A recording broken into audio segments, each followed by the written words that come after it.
All right, let's go through the noise. Yes, New Jersey housing market is still expensive. Yes, interest rates are still hovering near the 7%. But no, you don't have to overpay to get a home in 2025. Too many people walk into the process unprepared, emotional, and misled by TikTok and Zestimate pop-up. This video is a roadmap to do the right thing. Step by step, I'll walk you through the process, how to understand the market, spot opportunities, avoid traps, and actually win without blowing your budget. So let's get started. Guys, before we get into the video, below I'm gonna link some free relocation guides for you guys. It's gonna be a free location guide from New York City and 5 best areas you should be checking out if you are looking to move near the metro area of New York City.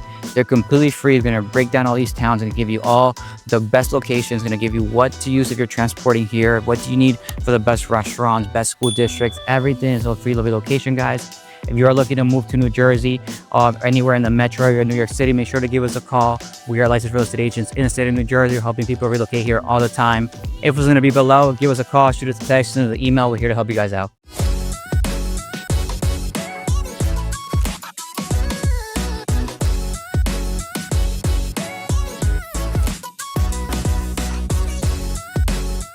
All right, point number one, which is probably the most important one, is know the right price. Forget the Zestimate, forget what people are actually trying to sell the house for. What you need to look at is what actually sold in the last 30 to 60 days. That's gonna give you the exact value of the location. A lot of people try to put their properties for sale at a crazy number that's never gonna sell, and you can't take those valuations into consideration. It has to be what actually sold in the past 1 to 2 months. Few things you need to take in consideration when looking at the values is the bedroom counts, the bathroom counts, renovation quality, the lot size, and very important, the location is actually in the neighborhoods, because there's a lot of different locations. So for example, Cranford has different neighborhoods, same thing as Elizabeth has different neighborhoods. So depending on the neighborhood, it's going to be the actual evaluation. And the distance from the city. The closer you are to New York City, if you're a 20 minute commute, value is going to be a lot more expensive. There you're over an hour away. Also, what very much actually gives value to the town itself is the school districts. Anything that is a B plus, A minus is going to give you a lot higher valuation of the property. So stop looking at Zestimates. Stop looking at what price properties are for sale right now.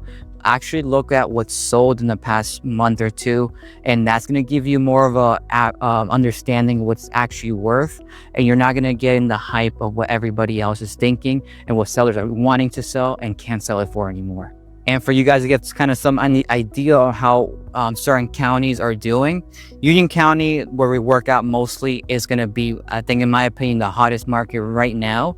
Average days on market are around 17 days. So in 2 weeks, most properties are getting sold. But if you go a little more south to Middlesex County, where we're at right now in Metuchen, properties are lasting 34 days. You go a little bit more north in Essex County, they're lasting 36 days. Hudson County, where Jersey City, Hoboken, those areas are at, lasting 38 days, and a little bit more north from that, Bergen County, 27 days. So you're seeing that that's kind of what the properties are selling for and how long they're lasting on the market. Just know anything that is over 30 days on the market, you're going to be reducing they're going to start reducing that price by 4 to 6%. So anything that's lasting more than the average days on market, you're going to see a little bit of a dip in the actual prices when they're trying to sell it for. Number 2 point is, when should you offer below asking price? If there's a property that has 10, 20 offers, obviously you might have to go over asking. There's a lot of competition. But a lot of houses now, they're sitting longer on the market. You don't have to offer over asking. You need to know when those times are appropriate. A lot of houses now that are stale on the market, and you're actually offering from at the asking price, you might be throwing money away. And that's why having a good real estate agent, having a good partner involved helps a lot. We are realtors. We're going to have our information below. If you have any question how that works or need more details, you make sure to give us a call. So here are a few tips you should be looking into if you're wanting to offer below asking. Has the house been sitting on the market 3+ weeks? Is the price already dropped 1 or 2 times? Have already a price drop you see on Zillow? Is it vacant or is it occupied? Is it an investor that's looking to get rid of this house as fast as possible and it's been sitting on the market? You notice that the property went on the market and it came back on the back off the market and went back in the market. That means it was withdraw and relisted because it's been sitting on the market too long. A good tip, if you're looking on Zillow and you see hot home, it won't last and it still hasn't sold, that's probably a good indication that it's probably sitting on the market a little longer than it should. If it needs a lot of repairs and it's overpriced and it's still sitting in the market, all good indications. Also, if you see they're not hosting any open houses, or they actually hosted an open houses and then they cancel it last minute, all indications that that property is a little bit stale.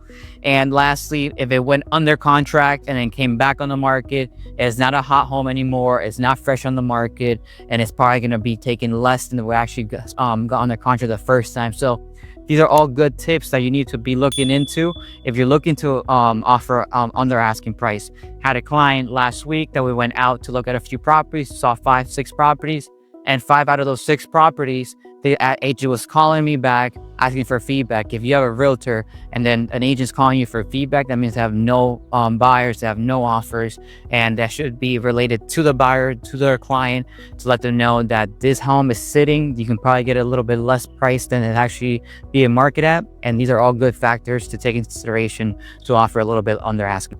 Third good tip is use your mortgage lender to kind of something called like a mortgage hack.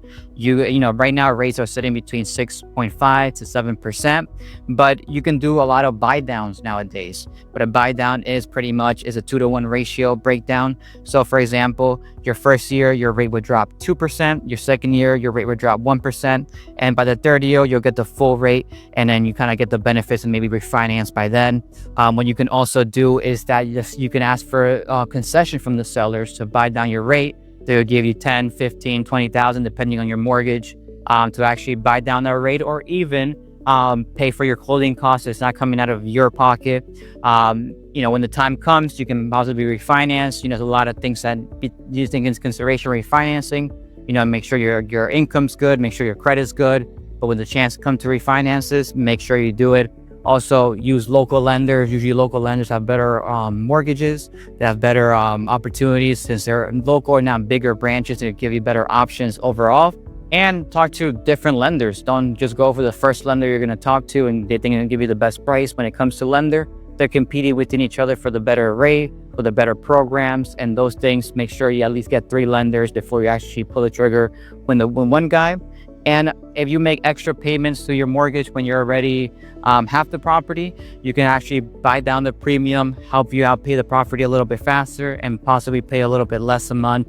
So a combination of maybe having the seller pay down your rate, having the seller to pay for your closing costs, and then later on planning out to actually bring down that rate when it comes to refinancing and maybe paying a little bit more on the mortgage and the back end. Fourth tip that is very hard, especially if you're buying your first-time home buyer, don't fall in love with the house. Know when to walk away.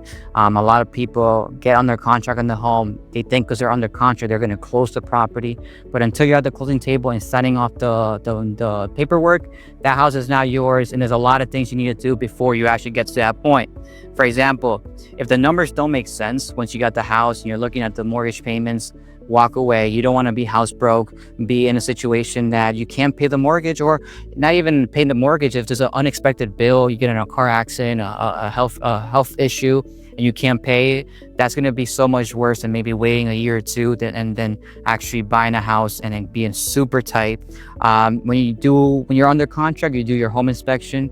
Make sure you do your due diligence. Make sure you check the major issues, the HVAC, the roof, any leaks. If there's any issues that the seller's not willing to take care of, walk away. You don't want to buy a house, especially now prices are a little bit higher, rates are higher, and have to spend an extra 20, 30, 40,000 within the first few months because you need to change a roof, you need to change a machine, and that's a lot of things that is good indications to walk away. Another thing is, like, once you go through the inspection period, you have to go through your appraiser. What if the appraiser comes back and the property undervalues? Now you got to put that money up front from your pocket, and if you didn't budget for those issues, that's a perfect indication that you might want to walk away.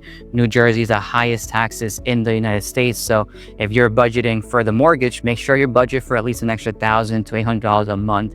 Also for the taxes, you're buying a condo, a townhouse under an association, there's a lot of HOAs there. The HOAs bring a huge role in when it comes to actually your monthly payments, and those HOAs might go up, might come down throughout the years because you might need to fix a roof, might do maintenance, and also those things that if you are going down the line of the buying process and you see that, wow, HOAs are expensive, the taxes are expensive. Now we have issues with the property and we have to fix these things.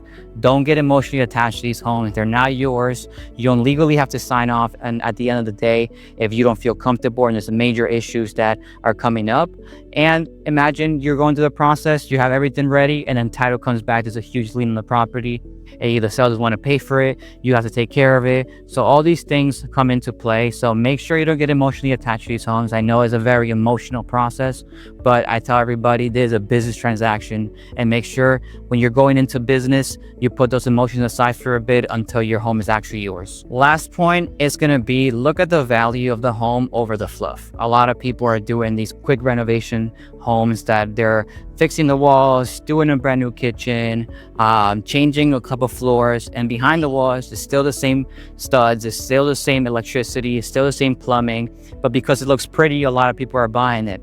Try to avoid that, because in 20 years, these renovations are not going to be trending anymore. Make sure you get something that has good bones, good structure. Maybe you might need to change a rug. Maybe you might need to do a little bit of renovations, but the house is going to be solid. The plumbing is going to be solid.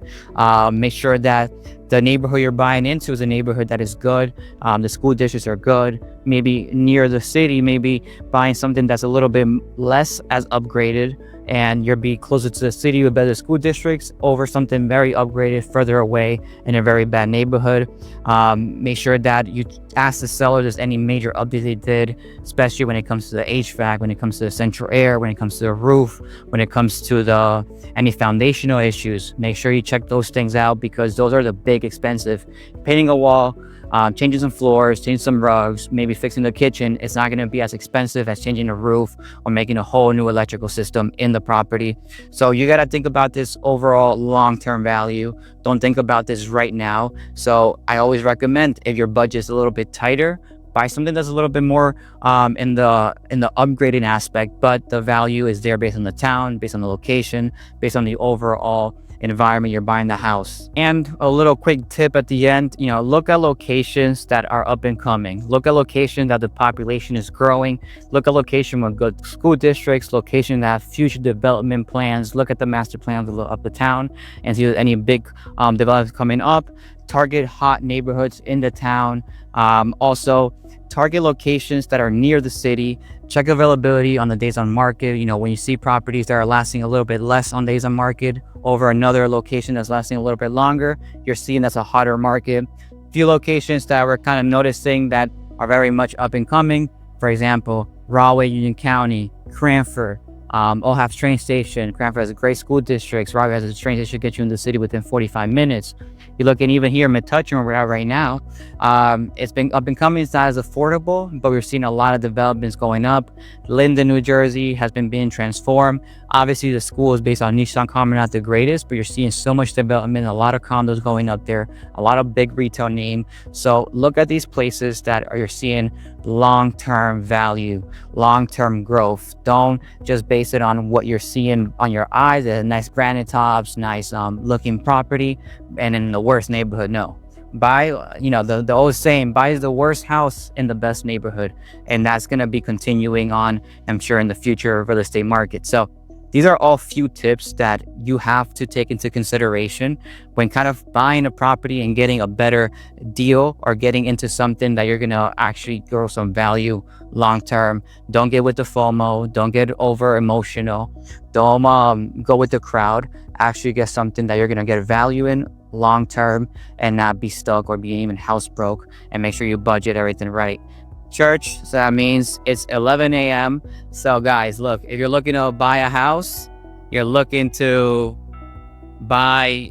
sell a house, or even looking to relocate and you have no idea where to go, I hope you can hear me, but make sure you hit us up. Our info is going to be below. Give us a call. My team and I help you relocate here all the time. Also below is going to be our free relocation buyer guides and free relocation best towns near the city. Make sure you go download those guides. It's going to help you out a lot. So guys, I'll see you guys next time. Make sure to click the video below up here to get more information.